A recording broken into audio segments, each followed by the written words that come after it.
Nenhum animal dormirá em camas, foi acrescentado, com lençóis. Com lençóis. Porque, afinal, como todos sabem, os lençóis são instrumento da opressão. As camas não. As camas são igual palha. Não muda nada. Mesma coisa. 4 pernas bom, 2 ruim. O que virou? 4 pernas bom, 2 melhor. 2 melhor. Porque os porcos estavam andando sobre 2 pernas. E o Garganta perdeu uma semana ensinando as ovelhas que eram burras demais a mudar o ditado. Ficou uma semana lá, o ditado agora é outro, o ditado agora é outro, né? Até que elas conseguiram bradar isso. E quando os porcos andaram pela primeira vez em 2 pernas, os animais se assustaram. Mas as ovelhas começaram. 4 pernas bom, 2 melhor. Isso porque pareciam humanos, né? Eles se assustaram. Já estavam vestidos, sim. Nenhum animal beberá álcool em excesso. Porque o Napoleão era chegado num trago ali, né? Nenhum animal matará outro animal. Sem motivo. Sem motivo. Né? Tendo motivo ali, os contra-revolucionários devem morrer. Tem socialista aqui no Brasil que fala isso. Eu sou contra a pena de morte, exceto quando eu sou a favor, no caso da Revolução. Os caras falam basicamente isso. Eu já vi um vídeo desse. E o meu favorito, todos os animais são iguais, mas alguns são mais iguais que outros. Ai, que horror, Que deixa gente. bem claro ali a utilização do poder, né? De acordo com o que o líder deseja. Aqui Então, no isso ficou Brasil- bem claro aqui no no Brasil nós final, temos isso. quando ele já tinha os filhos, né? Que os filhos ficavam separados. Até falava que se algum animal cruzasse com um porco em uma trilha, tinha que abrir espaço para que o porco passasse. Então ficou claro ali, né? Tinha que preferência. os porcos eles estavam acima dos outros animais. E aí o final do livro ele é bem emblemático também, porque passaram-se anos, o pessoal foi esquecendo da Revolução, né? Alguns animais vivem menos, foram morrendo, outros vivem mais, mas tinham vagas lembranças. E a fazenda em si foi prosperando, a granja dos bichos prosperou. Só que nenhum animal ficou rico com isso, exceto os porcos e os cães, cachorros, que eram as forças armadas. Só eles prosperaram. Mais ou menos como aconteceu com a União Soviética. Sim. A União Soviética foi uma das economias mais poderosas de sua época, né?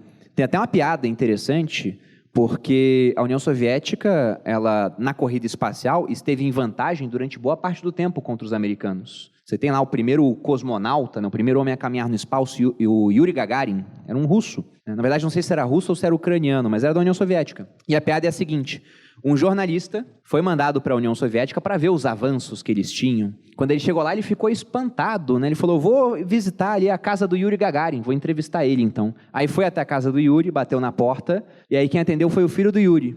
Ele falou, teu pai está em casa? Daí ele falou, não, meu pai ele está caminhando no espaço. Ele volta daqui a 2 horas. Daí ele falou, nossa, que legal, vou sentar aqui para esperar então. E ele disse, e a sua mãe está em casa? Daí ele falou, não, minha mãe está na fila do pão, ela volta daqui a 8 horas. Então, eles eram avançados a ponto de conseguir mandar um cara para o espaço, mas em coisas banais, eles eram tremendamente atrasados em relação a países com mais liberdade de mercado. Tem até uma história que eu contei num podcast que a gente fez, agora não vou me lembrar qual, mas era a história do Boris Yeltsin, que foi o primeiro dirigente da Rússia pós-União Soviética. E lógico que esse cara não ascendeu do nada. Ele já era um alto membro do partido na época da União Soviética.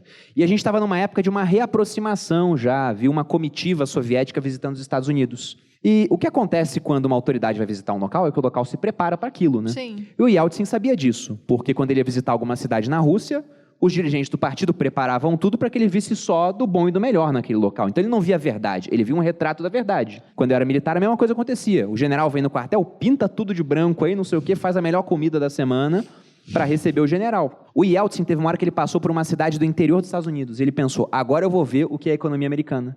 Ele pediu para ir num mercado normal. E quando tinha ele foi comida, lá, tinha oferta das coisas. não era só comida, era muita comida numa variedade que ele nunca havia visto. Tem uma foto dele impressionado, assim, abrindo os braços, porque ele falou, caramba, olha o tanto de oferta de comida que tem numa cidade mínima em termos de tamanho comparada às grandes americanas e onde eu vim de surpresa. Na hora que ele viu isso, ele se deu conta que eles tinham condenado a população soviética a um padrão de vida muito mais baixo do que o de países mais livres. Naquela hora, ele falou, isso aqui não funciona. Porque ele viu a verdade. Porque não tinha competição, não tinha o livre mercado, não tinha nada. Exatamente, tudo dependia do Estado, no final das contas. No final das contas. Mas aqui, o que estava acontecendo no final do livro? Então, a granja prosperou, nenhum animal ficou rico, exceto os porcos e os cães, e ela fazia cada vez mais comércio com o mundo exterior. Naturalmente, isso acontecia. E teve uma hora que os animais da granja, os porcos, resolveram receber uma comitiva de humanos. Aí os humanos vieram para ver como é que era a fazenda. Ficaram espantados que, na verdade, os animais estavam trabalhando mais e comendo menos do que o das outras granjas, que não estavam ali, né, entre aspas, livres, dominados ali por animais. E até colocaram a ideia ali de que ia implementar isso nas outras granjas. Sim. Porque se onde os animais estavam livres, teoricamente, eles estavam trabalhando mais e comendo menos, né, por que não implementar isso nas outras granjas?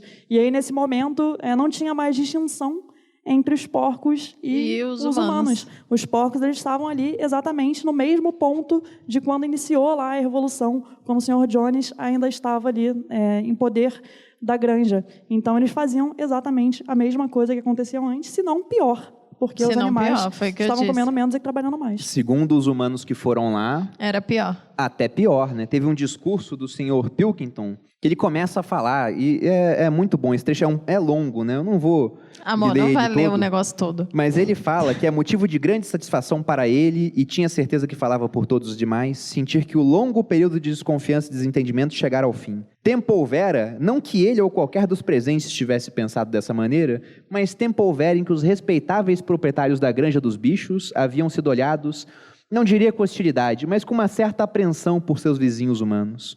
Ocorreram incidentes desagradáveis e ideias errôneas haviam circulado. Parecera a muitos que a existência de uma granja pertencente a animais e por eles administrada era coisa um tanto fora do comum e poderia vir a causar transtornos à vizinhança.